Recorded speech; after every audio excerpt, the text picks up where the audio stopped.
রব্বুল আলামিন বলেন আলিফ লাম মিম আহাসিবান নাসু আন ইউতরাকু আন ইয়াকুলু আমান্না ওয়া হুম লা ইফতানুন ওয়ালাকাদ ফাতান্নাল্লাযীনা মিন ক্বাবলিহিম ফালায়া'লামান্নাল্লাহুল্লাযীনা সাদাকু ওয়া লায়া'লামান্নাল কাযিবিন। Do the people think that they will be left to say, "We believe," and they will not be tried? We have certainly tried those before them, and Allah subhanahu wa ta'ala will surely make evident those who are truthful, and He will surely make evident the liars. Rabbul Alamin bolen alif lam mim, আলিফ লাম মিম হরফে মুকাত্তাআত। এর অর্থ আল্লাহ রাব্বুল আলামিন ছাড়া কেউ জানে না। আমিও আপনি জানি না, নাকি আপনারা জানেন? কেউ জানে না, একমাত্র রব্বুল আলামিন জানেন, আর আমরাও জানি না। তারপরের আয়াতে রব্বুল আলামিন বলছেন, মানুষ কি মনে করে, মানুষ কি চিন্তা করে, তারা এই কথা বললেই পার হয়ে যেতে পারবে, তারা এই কথা বললেই পারবে যাবে যে আমি বিশ্বাসী, আমি ইমানদার বান্দা, আমি কি তাদেরকে পরীক্ষা করব না? কথাটা কার? তারপরে আয়াতে আল্লাহ তাআলা বললেন, শুধু কি তোমাদেরকে পরীক্ষা করেছি তা নয়, তোমাদের পূর্বে যারা ঈমান হিসেবে দাবি করেছিল, মুমিন বান্দা হিসেবে দাবি করেছিল, আমি তাদেরকেও ছাড় দেই নাই। আমি রব্বুল আলামিন তাদেরকেও পরীক্ষা করেছি। আসলে আমি দেখতে চাই ঈমানের দিক দিয়ে কে সত্যবাদী, ঈমানের দিক দিয়ে কে মিথ্যাবাদী। যারা ঈমানদার বলবে, যারা বলবে আমি মুমিন বান্দা, অবশ্যই আল্লাহ তাআলা তাদেরকে পরীক্ষা করবেন, তাতে কোনো সন্দেহ নাই। ঈমানের দাবিতে পরীক্ষা আসবে, 100-এ পরীক্ষা আসবে। যারা বলবে কই আমরা 40 বছর 50 বছর বয়স হয়ে গেল, আজ পর্যন্ত কোনো ঈমানের পরীক্ষা আসলো না, বুঝে নিতে হবে নিঃসন্দেহে তারা মুমিন নয়, তারা মুনাফিক। কথা বলুন ঠিক কিনা? কেননা তারা যখন বিপদ আপদ আসে, বালা মুসিবত আসে, জুলুম নির্যাতন আসে, তখন তারা পাশ কাটিয়ে যায়, তখন তারা গা ঢাকা দেয়, তখন তারা হিকমত নামক কৌশল অবলম্বন করে চুপচাপ নীরবতা পালন করে। আবার যখন এই বালা মুসিবত জুলুম নির্যাতন চলে যায়, তখন তারা নতুন করে ময়দানে ঝাঁপিয়ে পড়ে। এরা হলো মুনাফিক, টাটকা মুনাফিক। আমরা বিগত 17 বছর এটা দেখেছি। পক্ষান্তরে যারা মুমিন বান্দা, তাদের সামনে যত বিপদ আপদ বালা মুসিবত আসুক না কেন, জালিমদের জুলুম নির্যাতন আসুক না কেন, তারা পাশ কাটিয়ে যায় না, তারা গা ঢাকিয়ে দেয় না, তারা নীরবতা পালন করে না, বরং তারা জানমাল দিয়ে সব কিছু দিয়ে জালিমের বিরুদ্ধে যুদ্ধ করে, জালিমদের বিরুদ্ধে প্রতিবাদ করে, আন্দোলন করে। এতে করে যদি নিজের জানমাল সব কিছু দেওয়া লাগতে পারে, সেটাও দেবে। এরপরেও বাতিল শক্তির কাছে তারা মাথা নত করে না। এই জন্য যারা বলবে আমরা ঈমানদার বান্দা, যারা বলবে আমরা মুমিন বান্দা, তাদের উপর অবশ্যই অবশ্যই আল্লাহ তাআলা পরীক্ষা দেবেন। ঈমান যেমনই হোক তেমনই পরীক্ষা আসবে। ঈমান যদি হালকা হয়, পরীক্ষাও হালকা হবে। রব্বুল আলামিন বলেন সূরা বাকারা 155 নম্বর আয়াতে, রব্বুল আলামিন বলেন ওয়ালানাবলুওয়ান্নাকুম বিশাইইন মিনাল খাউফি والجوع ونقص من الأموال والأنفس والثمرات وبشر الصابرين. We will surely test you with something of fear and hunger and loss of wealth and leaves and fruits, but give good tidings to the patient. রব্বুল আলামিন বলেন, আমি অবশ্যই তোমাদেরকে পরীক্ষা করব, কিছু ভয় দ্বারা, কিছু ক্ষুধা দ্বারা, জানমালের ক্ষতি দ্বারা এবং ফসল ফলাদের বিনষ্টের মাধ্যমে আমি অবশ্যই তোমাদেরকে পরীক্ষা করব। হে রাসূল, যারা এই পরীক্ষায় উত্তীর্ণ হবে এই সমস্ত সবরকারীদেরকে সুসংবাদ দেন। বলুন সুবহানাল্লাহ। আপনার উপর যে কোনোভাবে পরীক্ষা আসবে, এতে কোনো সন্দেহ নাই। যেমন ঈমান তেমন পরীক্ষা হবে। ঈমান যদি হালকা হয়, পরীক্ষাও হালকা হবে, সম্মান মর্যাদাও হালকা হবে। ঈমান যদি আপনার মধ্যম শ্রেণী হয়, পরীক্ষাও আপনার মধ্যম শ্রেণী হবে, সম্মান মর্যাদাও মধ্যম শ্রেণী হবে। যেমন আমরা এসএসসি পরীক্ষা দিই, এরপরে এইচএসসি পরীক্ষা দেওয়া হয়। এসএসসি পরীক্ষার চাইতে এইচএসসি পরীক্ষার শ্রম বেশি, পরিশ্রম বেশি, সময় বেশি, লেখালেখি বেশি করতে হয়। এই জন্য এই পরীক্ষা অনুপাতে এসএসসির চাইতে এইচএসসির মর্যাদা বেশি। আবার যখন ডিগ্রি পরীক্ষা দেওয়া হয়, আবার যদি অনার্স পরীক্ষা দেওয়া হয়, এসএসসি আর এইচএসসি পরীক্ষার চাইতে সময় বেশি, শ্রম বেশি, লেখালেখি বেশি। এই জন্য এই দুইটার চাইতে সম্মান মর্যাদাও বেশি। আবার যদি মাস্টার্স পরীক্ষা দেওয়া হয়, এখানে আরও বেশি সময় দিতে হয়, স্টাডি বেশি করতে হয়, সময় বেশি লাগে। এই জন্য এই তিনটার চাইতে মান সম্মান মর্যাদার দিক থেকেও বেশি। আবার যদি বিসিএস ক্যাডারে পরীক্ষা দেওয়ার জন্য প্রস্তুত নেওয়া হয়, যত পরীক্ষা দেওয়া হয়েছে, যত পরিশ্রম করেছে তার চাইতেও শত শতগুণ পরিশ্রম এই বিসিএস ক্যাডারের জন্য প্রস্তুতি নিতে হয়। এই পরীক্ষায় উত্তীর্ণ হতে গেলে, এই পরীক্ষায় যদি পাস করা হয়, যত পরিশ্রম করেছে সবার চাইতে পরিশ্রম বেশি, সবার চাইতেও মান সম্মান মর্যাদাও বেশি। ঠিক তেমনভাবে আপনার ঈমান যদি হালকা হয়, পরীক্ষাও হালকা হবে, সম্মান মর্যাদাও হালকা হবে।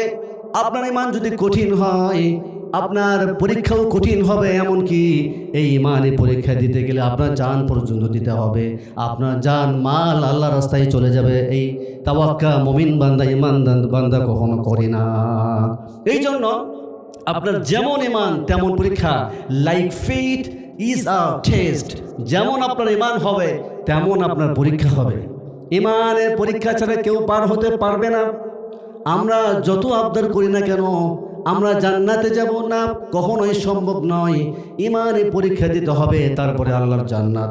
রব্বুল আলামিন সূরা আলে ইমরান 142 নম্বর আয়াতে বলেন, আম হাসিবতুম আন তাদখুলুল জান্নাতা ওয়ালাম্মা ইয়া'লামিল্লাহুল্লাযীনা জাহাদু মিনকুম ওয়া ইয়া'লামাস Saverin. Do you think that you will enter paradise? Why? Allah subhanahu wa ta'ala has not yet made evident those of you who faith in his curse and made evident those that steadfast. রব্বুল আলামিন বলেন, মানুষ কি চিন্তা করে, মানুষ কি ধারণা করে তারা এমনিতেই জান্নাতে প্রবেশ করবে, তারা এমনিতে আমার জান্নাতে চলে যাবে? তা নয়। আমি তো রব্বুল আলামিন দেখলাম না কারা আমার রাস্তায় প্রাণ উৎসর্গকারী, কারাই ধৈর্য ধারণকারী। অবশ্যই আপনাকে প্রাণ উৎসর্গ করতে হবে, ধৈর্য ধারণ করতে। যদি আপনার প্রাণ উৎসর্গ না হয়, ধৈর্য ধারিত না হন, তাহলে আপনি আল্লাহর জান্নাতে প্রবেশ করতে পারবেন না। আপনাকে ঈমানে পরীক্ষা দিয়ে তারপরে আল্লাহর জান্নাতে প্রবেশ করতে হবে। বলুন সুবহানাল্লাহ। রব্বুল আলামিন বলেন, ওয়া কাদা রাব্বুকা আল্লা তা'বুদু ইল্লা ইয়্যাহু ওয়া বিল ওয়ালিদাইনি ইহসানা ইম্মা ইয়াবলুগান্না ইনদাকাল কিবারা আহাদুহুমা আও কিলাহুমা ফালা তাকুল লাহুমা উফফিন ওয়া লা তানহারহুমা ওয়া কুল লাহুমা কওলান কারীমা। রব্বুল আলামিন বলেন, আমি ফয়সালা করেই ফেলেছি। এক নম্বর শিক্ষা হলো, আল্লাহ তাআলা বলছেন আমি ফয়সালা দিয়েই ফেলেছি। একমাত্র আমার ইবাদত বন্দেগী করতে হবে, আমার গোলামি দাসত্ব করতে হবে, অন্য কারো করা যাবে না। আমার ইবাদত ছাড়া অন্য কারো ইবাদত বন্দেগী করা যাবে না। ঘোষণাকার। এই সম্পর্কে আলোচনা করা হয়েছে গত জুমায়, তাই না? যে অন্য কারো যদি ইবাদত বন্দেগী করতে চান, সেখানে শিরক হবে, কুফর হবে, আল্লাহর সঙ্গে জুলুম করা হবে। আমরা আল্লাহর সঙ্গে জুলুম করতে চাই এই সম্পর্কে আলোচনা করা হয়েছে। আজকে আলোচনা করব দ্বিতীয় নম্বর শিক্ষা, ওয়াবিল ওয়ালিদাইনি ইহসানা। আল্লাহ তাআলা বলেন, আমার ইবাদত বন্দেগী করার পরে আমি এমন দুইজন মানুষের প্রতি ইহসান করার কথা বললাম, এমন মর্যাদা দিলাম যারা হলো তোমাদের পিতামাতা, তোমাদের বাবা মা। সুবহানাল্লাহ। আল্লাহ তাআলা ইবাদত বন্দেগী করার পরেই পিতামাতার স্থান। আল্লাহু আকবার, সুবহানাল্লাহ। কি মর্যাদা দিলেন পিতামাতা।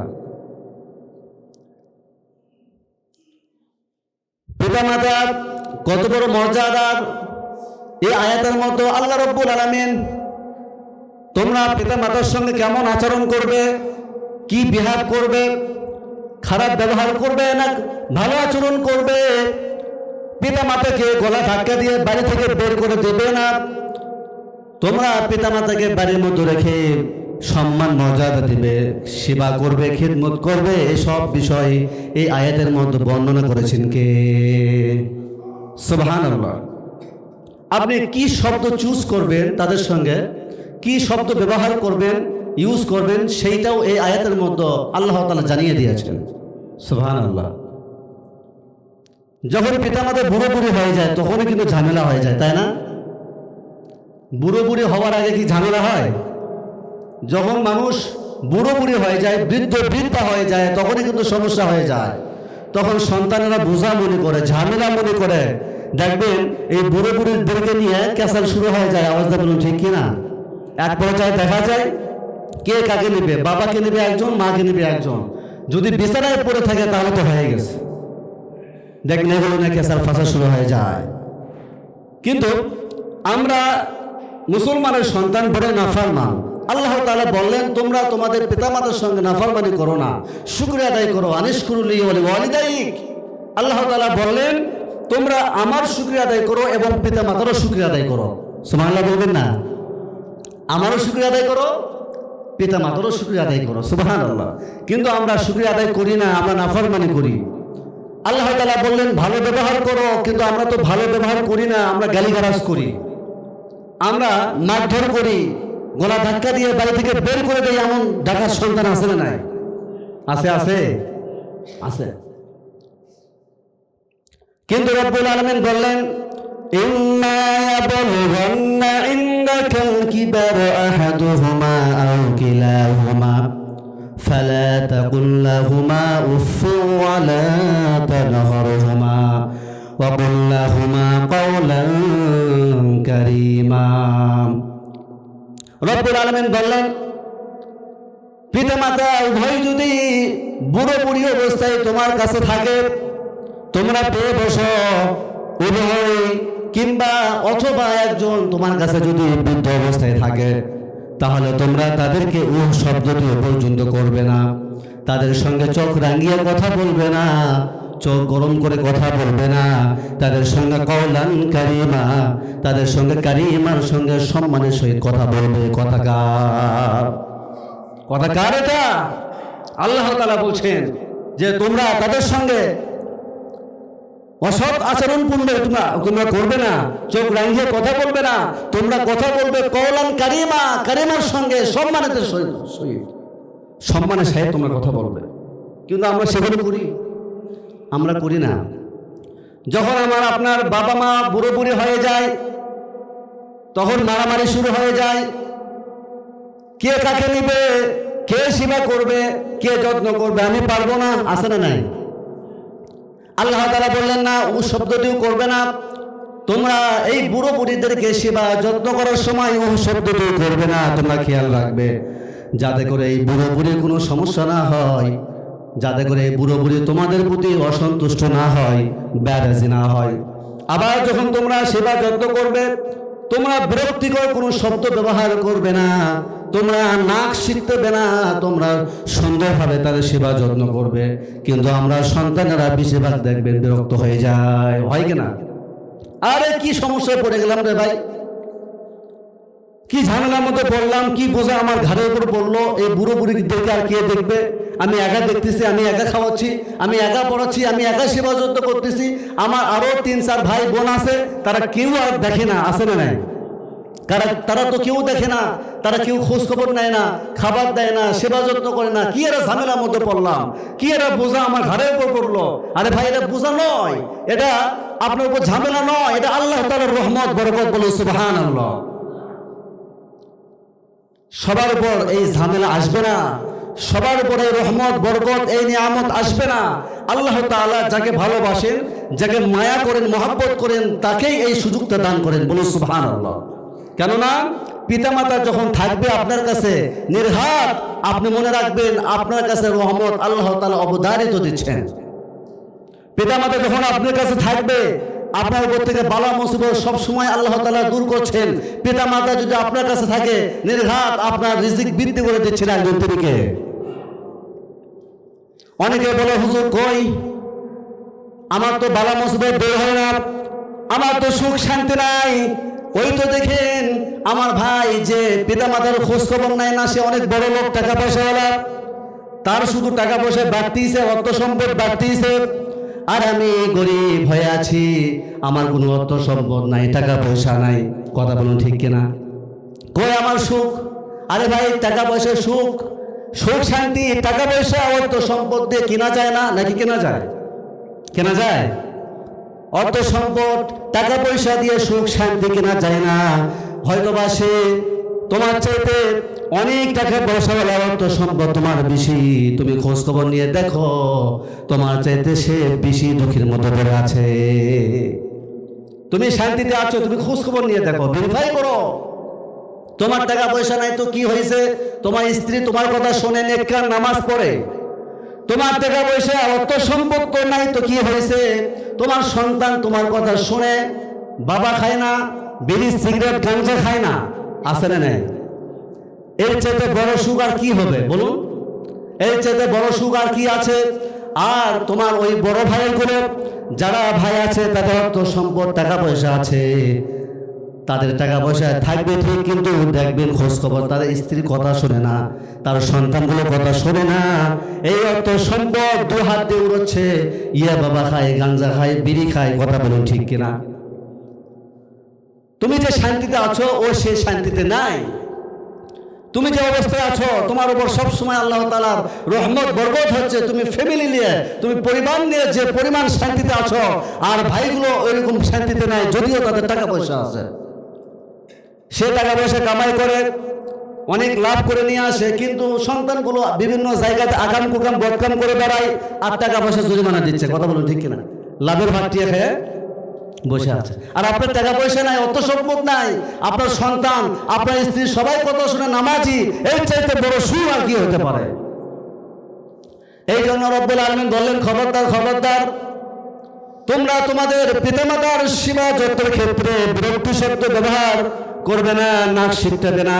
তোমরা সুন্দরভাবে তাদের সেবা করবে, যত্ন করবে। কেননা এই সেবার মধ্যে, যত্নের মধ্যে তোমার জান্নাত লুকিয়ে আছে। সুবহানাল্লাহ বলবেন না? এমনিতে যারা অসুস্থ মানুষ, এমনিতে যারা বুড়ো বুড়ি, তাদেরকে সেবা করলে আল্লাহ তাআলা ডাবল সওয়াব দেন। সুবহানাল্লাহ বলবেন না? তাদেরকে খোঁজখবর নিলে, ওষুধপাতি কিনে দিলে, তাদেরকে সেবা যত্ন করলে আল্লাহ তাআলা ডাবল সওয়াব দেন। কিন্তু ইনারা তো আপনার পিতামাতা বুড়ো বুড়ো হয়ে গিয়েছে, এদেরকে যদি আপনি দেখাশোনা করেন, ভালোবাসেন, আল্লাহর আরশ খুশি হয়ে যাবে।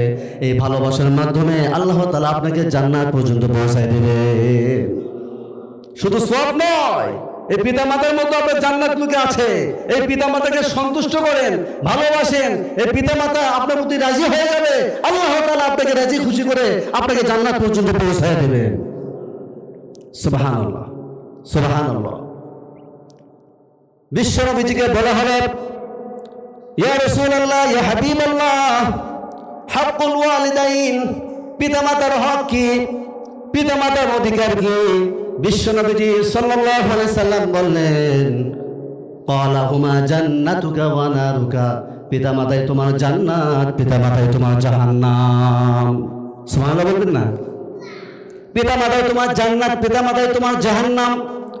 এই বাবা মা তোমার প্রতি যদি রাজি খুশি থাকে, সন্তুষ্ট থাকে, আল্লাহ রাজি। আল্লাহ যদি রাজি হয়ে যায়, জান্নাত কে থাকায়? কথা বলুন। আর যদি এই পিতামাতা অসন্তুষ্ট থাকে, তুমি যতই 5 ওয়াক্ত নামাজ পড়ো না কেন, তাহাজ্জুদ পড়ো না কেন, নামের আগে আলহাজ লাগাও না কেন, কোনো কাজ হবে না। তোমার আমল নামা ওই অবস্থায় ঝুলন্ত থাকবে। যতক্ষণ পর্যন্ত পিতামাতা মাফ না করবে ততক্ষণ পর্যন্ত আপনার জান্নাত যাওয়া হবে না। কথা বলেন ঠিক কিনা? এই জন্য বিশ্বনবীজি বললেন, আন আবি হুরায়রা রাদিয়াল্লাহু তাআলা আনহু قال قال رسول الله صلى الله عليه وسلم رغم أنفه ثم رغم أنفه ثم رغم أنفه قيل يا رسول الله صلى الله عليه وسلم قال أدرك الوالدين। বিশ্বনবীজি বললেন, ও আমার সাহাবারা ভালো করে শোনো, ওই ব্যক্তির নাক ধুলাই মলিন হয়ে যাক, ওই ব্যক্তির নাক ধুলাই মলিন হয়ে যাক, এই কথা 3 বার বললেন। তার মানে হলো ওই ব্যক্তি ধ্বংস হয়ে যাক, ওই ব্যক্তি শেষ হয়ে যাক। সাহাবারা বললেন, ইয়া রাসূলুল্লাহ, ইয়া হাবিবাল্লাহ, এই সেই কোন হতভাগা কপাল পোড়া? হাক্কুল ওয়ালিদাইন আও কিলাহুমা ফালা তাকুল লাহুমা সুম্মা লাম ইয়াদখুলুল জান্নাহ, রাওয়াহু মুসলিম। বিশ্বনবীজি বললেন, ওই ব্যক্তি ধ্বংস হয়ে যাবে যে ব্যক্তি পিতামাতা উভয়কে পেল অথবা একজনকে পেল, যে কোনো একজনকে পেল, কিন্তু জান্নাত যেতে পারল না। সুবহানাল্লাহ বলবেন না? উভয়কে পেল অথবা একজনকে পেল, 2 জনকে পেল অথবা একজনকে পেল, অথচ জান্নাতে যেতে পারলো না। তার মানে হলো পিতামাতার সেবা যত্ন করতে পারলো না। বুড়ো বুড়ি হয়ে যাওয়ার পরে পিতামাতা হয়ে যায় অসুস্থ মানুষ, পিতামাতা হয়ে যায় ছোট্ট শিশুদের মতো যারা বুড়ো বুড়ি হয়ে যায়। কথা বলে ঠিক কিনা? ছোট বাচ্চা যেমন খেয়াল থাকে না, হুটহাট করে যেমন প্রস্রাব পায়খানা করে দেয়, ওই বুড়ো মানুষগুলো হুটহাট করে প্রস্রাব পায়খানা করে দেয়, খেয়াল থাকে না। এই অবস্থায় পিতামাতাকে তোমরা গলা ধাক্কা দিয়ে বাড়ি থেকে বের করে দিও না। এই অবস্থায় তাদেরকে সেবা যত্ন করো, আল্লাহ তাআলা খুশি হয়ে যাবে। সুবহানাল্লাহ ওয়া বিহামদিহি। আল্লাহ তাআলা বলেন, শোনো শোনো, খবরদার খবরদার, পিতামাতাকে কষ্ট দিও না, পিতামাতার সেবা যত্ন করো।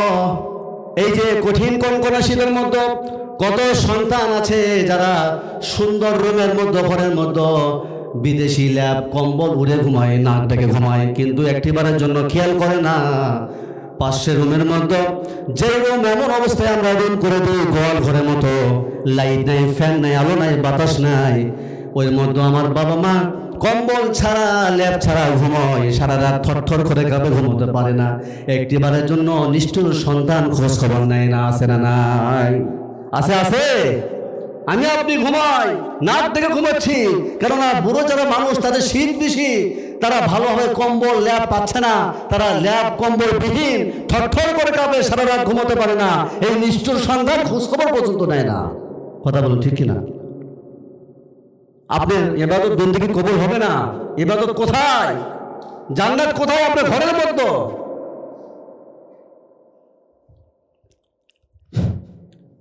অথচ ওই বাবা মা আমাদের জন্য কত কষ্ট করেছে, ওই মা আমাদের জন্য কত কষ্ট করেছে, পরিশ্রম করেছে। আমি আপনি যখন ছোট ছিলাম, একদম ছোট ছিলাম, এই কনকনা শীতের মধ্যে কতবার যে প্রস্রাব পায়খানা করেছি তার কোনো হিসাব নাই। ওই মা রাত্রিবেলায় কতবার রাত জেগে জেগে আমার আপনার প্রস্রাব পায়খানা পরিষ্কার করেছে, তার কোনো হিসাব নাই। কথা বলুন ঠিক কিনা?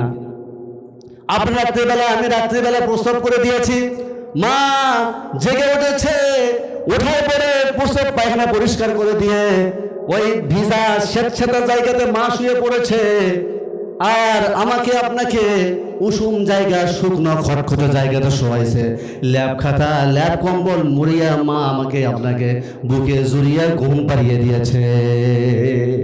কথা বলে ঠিক কিনা? একবারের জন্য মা বলেনি ওই সন্তান আমাকে ঘুম নষ্ট করে দিল, সন্তানকে ঘর থেকে বের করে দিব, একটিবারের জন্য বললো না সন্তান আমার ডিস্টার্ব করেছে, তাকে ল্যাব খাতা বিহীন ছেড়ে ওই অবস্থায় রেখে দেবো। করেছে কি? করেছে, করেছে। কিন্তু আমার আপনার সামনে যখন ওই বাবা মা যদি প্রস্রাব পায়খানা করে কি হবে? আমি আপনি একদম বের করে দেবো, এই তাড়াতাড়ি সরা। অথচ আমি আপনি ওই বাবা মার কোলের মধ্যে কতবার পায়খানা করে দিয়েছি, একটাবারের জন্য ওই মা আপনাকে মানে বিরক্ত হয়ে আপনাকে গালি গলা ধাক্কা দিয়ে বের করে দেয়নি, আপনাকে গালি গালাজ করেনি। কথা বলুন ঠিক কিনা? এই জন্য পিতা মাতার সেবা যত্ন করতে হবে। পিতা মাতার সেবা যত্ন যদি না করতে পারেন আপনার জাহান্নাম। অনেক সন্তান আছে পিতা মাতাকে গালি দেয়, আছে না নাই? আমি আবার রিপিট করছি, যেহেতু অনেকে অনেক পরে আসলো, অনেক সন্তান আছে গলা ধাক্কা দিয়ে বাড়ি থেকে বের করে দেয় বইয়ের বুদ্ধি শুনে, আছে না নাই? অনেক সন্তান আছে বাবা মাকে মারধর করে, এরকম ডাকাত সন্তান আছে না নাই? অথচ এরা জানলো না কোথায় আঘাত করলো, এই সন্তানগুলো যেন দুনিয়াতে জাহান্নামে অধিবাসী হয়ে গিয়েছে। আল্লাহর আরশ কেঁপে উঠবে এই পিতা মাতার সাথে যদি আপনি বেয়াদবি করেন। খবরদার, এরকম বেয়াদবি করা যাবে? রব্বুল আলামিন বললেন, শুনুন, সূরা লুকমান 14 নম্বর আয়াতে, ওয়াসাইনাল ইনসানা বিওয়ালিদাইহি হামালাতুহু উম্মুহু ওয়াহানান আলা ওয়াহনিন ওয়া ফিসালুহু ফি আমাইন আনিশকুরু লি ওয়া লিওয়ালিদাইক ইলাইয়াল মাসির। রব্বুল আলামিন বলছেন, আমি মানুষদেরকে পিতামাতার হক চিনে নেওয়ার জন্য তাগাদ দিয়েছি। কে বলছেন? জোরে বলুন। আমি মানুষদেরকে পিতামাতার হক চিনে নেওয়ার জন্য তাগিদ দিয়েছি, কেননা তার মা কষ্টের পর কষ্ট সহ্য করে তাকে পেটে ধরেছে এবং তাকে দুধ ছাড়তে 2 বছর সময় লেগেছে। কে বলছেন এগুলো কথা? জোরে বলুন। আমার আপনার কথা নয়, এটা আল্লাহ তাআলা সরাসরি বলে দিচ্ছেন, খবরদার এই মার সঙ্গে বাবার সঙ্গে বেয়াদবি করবে না। এর মাধ্যমে তুমি দুনিয়াতে আসছো, এই মা তোমাকে 9-10 মাস পর্যন্ত এই পেটের মতো রেখেছে আর বুকে দুধ খাওয়াইছে। বলুন সুবহানাল্লাহ। আমার আপনার পেটের মধ্যে কোনো কিছু হলে সামান্য গড়াগড়ি করি, কথা বলি ঠিক কিনা? গড়াগড়ি করি, অথচ ওই মা জীবন্ত একটা মানুষকে পেটের মধ্যে রেখে দেয়, কিভাবে নিয়ে সেটা ঘোরাফেরা করে। মা যদি খেতে যায় সন্তানকে নিয়ে খেতে যায়, সন্তানকে নিয়ে বাথরুমে যায়। মা যদি ঘোরাফেরা করে এই সন্তানকে নিয়েই ঘোরাফেরা করে। কথা বলুন ঠিক কিনা? কি কুদরতের শক্তি ওই পেটের মতো, আর মা ধৈর্য এত শক্তি দিয়েছে আল্লাহ তাআলা, ভাষা প্রকাশ করার মতো নয়। সুবহানাল্লাহ। আবার যে দুধ খাই আমরা, দুধ খেয়েছি, বড় হয়েছি, 1 ঢোক 2 ঢোক, 1 চমক 2 চমক করে করে কত দুধ খাইছে আপনি জানেন? বিজ্ঞান বলে একজন সন্তান 1 মণ 2 মণ দুধ খায়নি, 40 মণ পর্যন্ত মায়ের দুধ খেয়ে বড় হয়েছে। কত মণ? ঋণ শোধ করার মতো? ঋণ শোধ করার মতো নয়। বিশ্বনবী বললেন, একজন সাহাবী এসে রাসূল সাল্লাল্লাহু আলাইহি ওয়াসাল্লামকে প্রশ্ন করলেন, ইয়া রাসূলুল্লাহ, ইয়া হাবিবাল্লাহ, আমার মা বৃদ্ধ হয়ে গিয়েছে, নড়তে পারে না, সরতে পারে না, কথাও বলতে পারে না। আমি আমার মাকে ঝুড়িতে করে আমি কাঁধে করে নিয়ে তাওয়াফ করেছি, হজ করাইছি, সাফা মারওয়া সাই করেছি। ইয়া রাসূলুল্লাহ, আমি কি আমার মায়ের হক আদায় করতে পেরেছি? বিশ্বনবীজি বললেন, খবরদার খবরদার, এ কথা বলো না। কেননা একবার কেন 1000 বার যদি তুমি তোমার মাকে হজ করাও, হক আদায় হবে না। শুধু কি তাই, তোমার শরীরের চামড়া যদি মায়ের পায়ের জুতো বানিয়ে দাও, তারপরেও 1 ঢোক দুধের ঋণ শোধ হবে না। সুবহানাল্লাহ। 1 ঢোক আপনি কত হাজার হাজার ঢোক খাইছেন, 40 মণ দুধ খাইছেন, এর ঋণ আপনি কখনো শোধ করতে পারবেন? এরপরে আমরা এই বাবা মার সঙ্গে নাফরমানি করি। কথা বলো ঠিক কিনা? খবরদার খবরদার, বাবা মার সঙ্গে নাফরমানি করলে আল্লাহ তাআলা জীবনে আপনাকে মাফ করবে না। বৃদ্ধাশ্রমে একজন বৃদ্ধা মা, আমি করতোয়া পত্রিকা একটা নিউজে দেখেছি, সত্য ঘটনা। একজন সাংবাদিক এই ঘটনাটি তুলে ধরেছে, আমাদেরকে জানিয়ে দেওয়া হয়েছে, দেখো বাবা মার সঙ্গে কেমন আচরণ করে একজন বৃদ্ধা মা। বৃদ্ধাশ্রম থেকে বলছে, একজন সাংবাদিক বৃদ্ধাশ্রমে গিয়েছে, গিয়ে দেখে একজন বৃদ্ধ মা দরজায় বসে থেকে চেয়ে আছে, কি যেন অপেক্ষা করছে। তখন ওই সাংবাদিক বৃদ্ধা মাকে বলে, ও বৃদ্ধা মা, তুমি কেন বৃদ্ধাশ্রমে আসছো? তোমার কি সন্তানগুলো নাই? তোমার কি স্বামী নাই? তোমার কি সন্তান সন্ততি নাই? ওই বৃদ্ধা মা বলে, আমার সবাই আছে কিন্তু স্বামী তো নাই, আর সন্তান আছে, তারপরেও তুমি কেন এই বৃদ্ধাশ্রমে আসলা? বৃদ্ধা মা 2 চোখের পানি ছেড়ে দিয়ে বলে, শোনো বাবা, যখন আমার সন্তান ছোট্ট ছোট্ট, তখন তার বাবা মারা যায়, অর্থাৎ আমার স্বামী মারা যায়। আমি অন্য কোথাও বিয়ে বসতে পারি নাই, কেননা সন্তানের চেহারার দিকে তাকিয়ে আমি বিয়ে বসতে পারি নাই। আমি যদি বিয়ে অন্যটি বসি, অন্য কোথাও যদি আমি সুখ শান্তি খুঁজতে যাই, আমার সন্তানের কি অবস্থা হবে, এই চিন্তা ফিকির করে আমি অন্য কোথাও বিয়ে বসে নাই। কিন্তু সন্তান লালন পালন করা আর সংসার চালানো সোজা কথা নয়। আমরা পুরুষ মানুষ তো হিমশিম খেয়ে যাই, একজন মহিলার পক্ষে, একজন নারীর পক্ষে সংসার চালানো কঠিন না সহজ? কঠিন না? অনেক কঠিন। সংসার আর সন্তান কিভাবে চালাবো, এরপরও চিন্তা ভাবনা করলাম অন্যের বাড়িতে কাজ করে খাবো। অন্যের বাড়িতে আমি কাজ কাম করি। সন্তান আস্তে আস্তে বড় হয়ে গেল। যখন বুদ্ধি হয়ে গেল, সন্তান একদিন বায়না ধরেছে, ও মা, ওই বাড়ির পাশে ছেলে মেয়ে সবাই স্কুলে যায়, আমি স্কুলে যাব। মা বলে, না বাবা, ওইভাবে টাকা পয়সা খরচ করতে পারবো না, আমি বিধবা মানুষ, কিভাবে খরচ করব? আমি তো ওইভাবে কাজ কাম করতে পারি না। কিন্তু সন্তান জেদ ধরে বসে আছে, মা আমি পড়বই। মা সন্তানের দিকে চেয়ে চিন্তা করলো না, আমার সন্তান পড়তে চাচ্ছে, আমি যদি না পড়তে দেই তাহলে বাবার কথা মনে পড়বে, বাবার অভাবটা বুঝতে পারবে। মা চিন্তা করলো, আমি অন্যের বাড়িতে কাজ কাম করি, নিজে খাতায় সেলাই করব, রাত্রে ভরে আমি সেলাই মেশিনে কাজ করব, তারপরে আমি আমার সন্তানকে পড়াবো। আল্লাহু আকবার। এইভাবে যখন সন্তান আস্তে আস্তে বড় হয়ে গেল, ও আমার সন্তান, ও আমার সন্তানের মতো ভালো করে শোনো, ও সাংবাদিক ভাই ভালো করে শোনো, তুমি আমার সন্তানের মতো। সন্তান যখন বড় হয়ে গেল, চাকরি পালো, আমি ভালোই চলতেছিলাম, সন্তান আমার খোঁজ খবর নিচ্ছিল, সন্তান মাসে মাসে খরচ পাঠাইছিল। কিন্তু যখন বিয়ে শাদী করলো, বিয়ে করার পরে বউকে নিয়ে যখন ঢাকাতে চলে গেল, এরপর থেকে সন্তান আমার আর কোনো খোঁজ খবর নেয় না। আমি বৃদ্ধা হয়ে গিয়েছি, আমার শরীরে শক্তি নেই, চোখে দেখতে পারি না, অল্প দেখতে পারি, কানে কম শুনি, আমি কাজ কামও করতে পারি না। এই অবস্থা যদি সন্তান আমাকে খোঁজ খবর না নেয়, খাবার না দেয়, আমি কিভাবে চলবো? কিন্তু নিষ্ঠুর সন্তান বুঝলো না, ওই সন্তানের জন্য আমার যান যৌবন সব শেষ করে দিয়েছি। কথা বলুন ঠিক কিনা? সব শেষ করে দিয়েছি। সন্তান চিন্তা করলো না, ওই মা আমার জন্য অন্য কোথাও বিয়ে বসে নাই, অন্য কোথাও সুখ খোঁজে নাই, সুতরাং আমি কিভাবে আমি আমার মাকে ভুলে গেলাম, একবারও চিন্তা করলো না। এরপরে আমার বাবার বাড়ি থেকে ভাইরা এসে আমাকে বুঝালো, আমাকে এইভাবে বৃদ্ধাশ্রমে রেখে চলে গেল।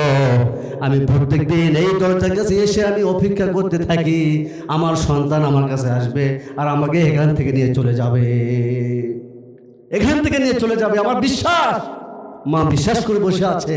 প্রত্যেক দিন আমি এই দরজায় এসে চেয়ে থাকি, মা আমার কাছে, সন্তান আমার কাছে আসবে আর আমাকে এখান থেকে নিয়ে চলে যাবে। কিন্তু সন্তান ও তো ভুলেই গিয়েছে। এরকম কত সন্তান আছে যারা বাবা মাকে একদম ভুলে যায়, স্ত্রী সন্তান নিয়ে তারা ব্যস্ত থাকে, একবারও চিন্তা করে না ওই বাবা মা আমার জন্য কতটা ত্যাগ স্বীকার করেছে, কতটা শ্রম দিয়েছে, কতটা সময় দিয়েছে। একটা বার যদি চিন্তা করতো ওই মায়ের ঋণ, ওই বাবার ঋণ কখনো শোধ করা যাবে না, তাহলে সন্তান বেমালুম এইভাবে পিতা মাতাকে ভুলে যেত না। কথা বলে ঠিক কিনা? এই জন্য আপনি যদি জান্নাত পেতে চান, আগে বাবা মার সেবা করেন, খেদমত করেন, বাবা মাকে সন্তুষ্ট রাখেন, বাবা মাকে খাওয়ান। কোনো আল্লাহর ওলিকে, কোনো আলিমদেরকে খাওয়ালে যতটা আপনি সওয়াব পাবেন, তার চাইতে বেশি সওয়াব পাবেন আপনি যদি আপনার বাবা মাকে খাওয়ান। কথা বলুন ঠিক কিনা?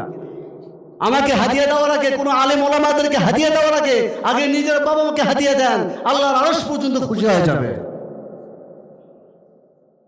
এই জন্য আমরা ভাই এখানে যারা আছি এই শিক্ষাটা নেব, বাবা মাকে কখনো কষ্ট দেব না।